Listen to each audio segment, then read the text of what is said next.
Loves. So today I'm going to tell you about the absolute worst mistake that you can make when you go spray tanning. And I made it myself last week, even though I have been spray tanning for a good couple of months and I should have known better. This is what happened.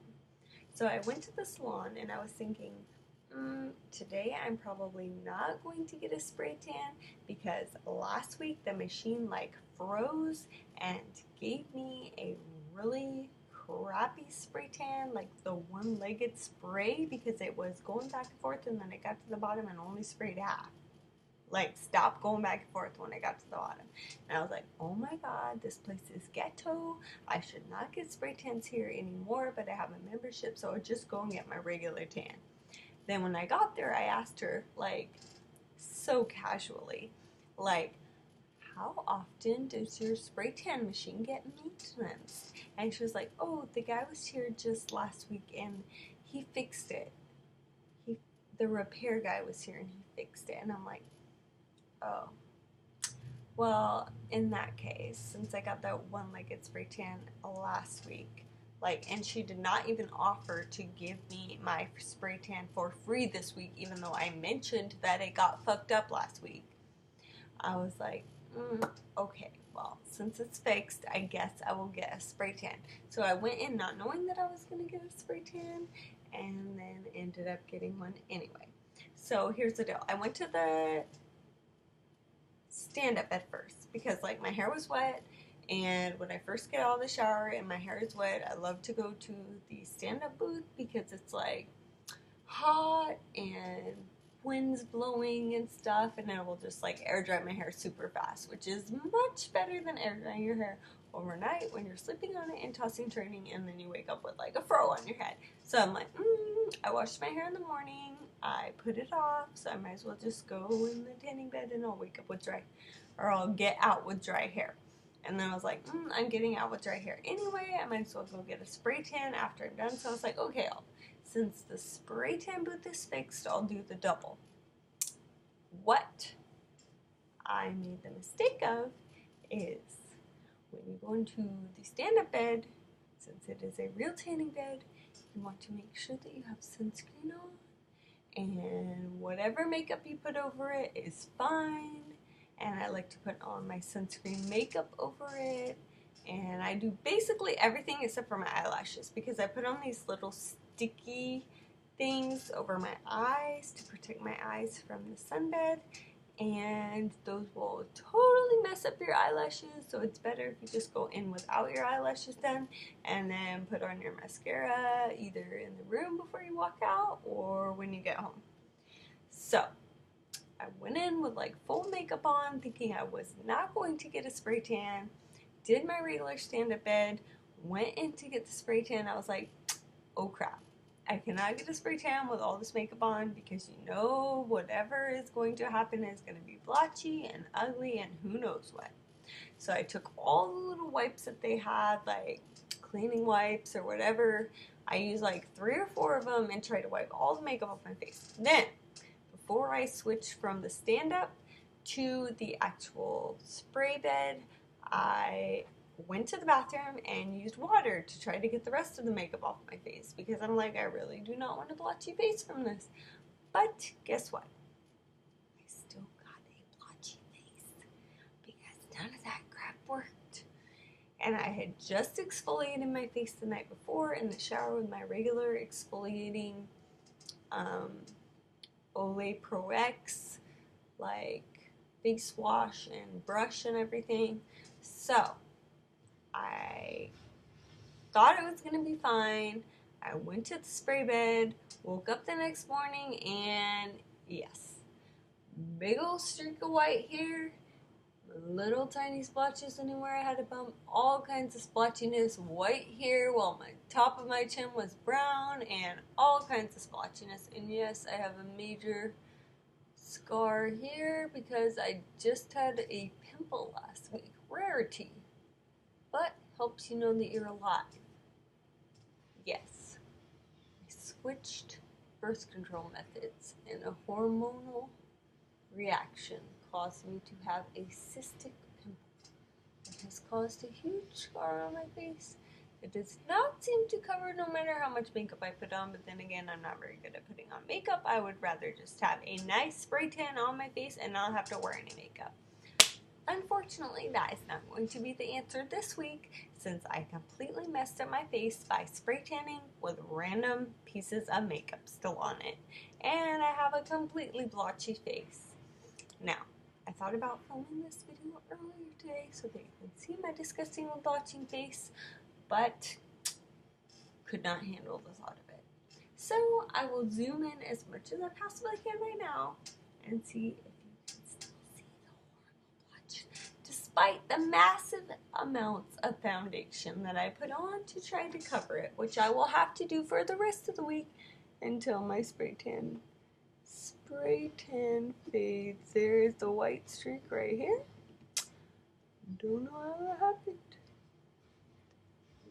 Guess I didn't go all the way to the outside when I was trying to wipe it off. And then there's like random little bumps that are not zits, but apparently there are bumps there that I didn't know about that are also very white. Yeah, I'm lucky you can't really see them that bad in this video. And I tried to cover this up, but without the use of concealer, there is not much that you can do. And the concealer might make you look good in a video, but for the purposes of it being Memorial Day weekend and I actually have other shit to do, like outside of the house, I did not want to look like a caked on little doll with 3 layers of makeup cake and tons of wrinkles under my eyes. So I said, forget the concealer today.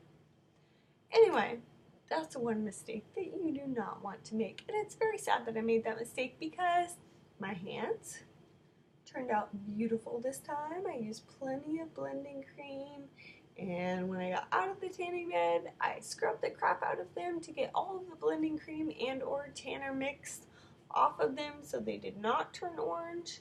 Feet, samesies, turned out perfect. Oh, I should not show my feet in videos because there are some weird people out there.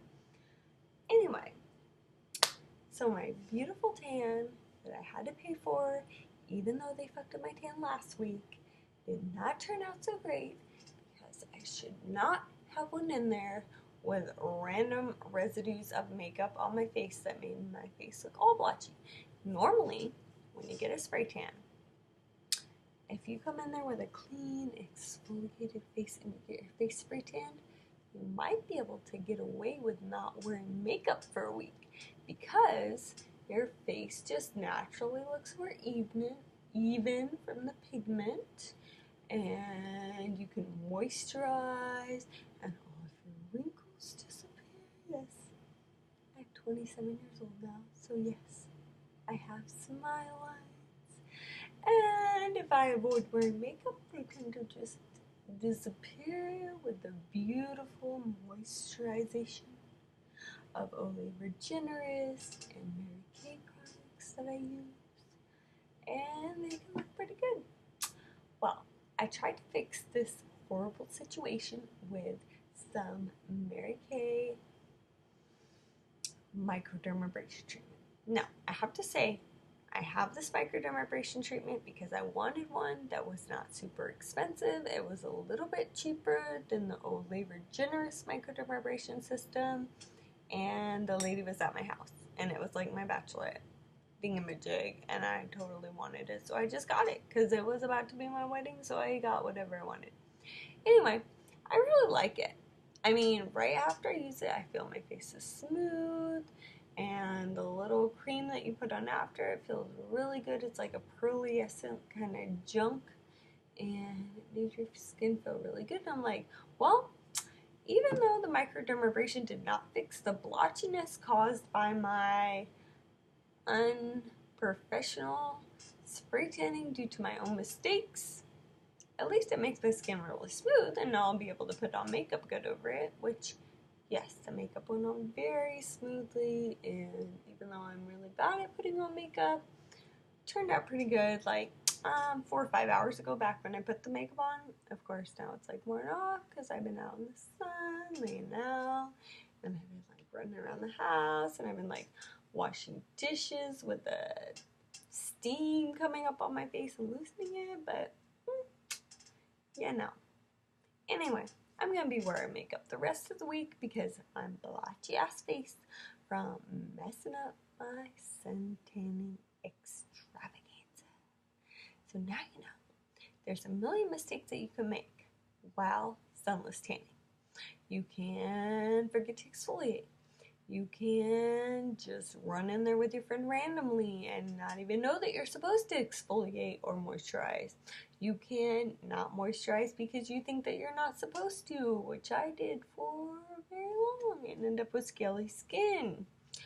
You can moisturize but use some moisturizer that's not really good for it. Or you can use the blending cream just as regular lotion and not as a way to wipe off the extra crap all over your hands and still end up with orange hands like I did for the first couple of times. There's a million mistakes that you can make. But now you know, one more mistake that you can make is to walk into that place with makeup on.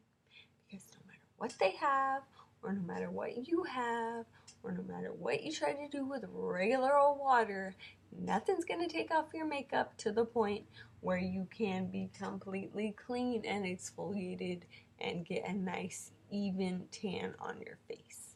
You need to wash your face in the shower and exfoliate and do your microdermabrasion treatment prior to getting your spray tan so that your face can come out even and you can possibly get away for a whole week without wearing makeup if your spray tan on your face turns out really good.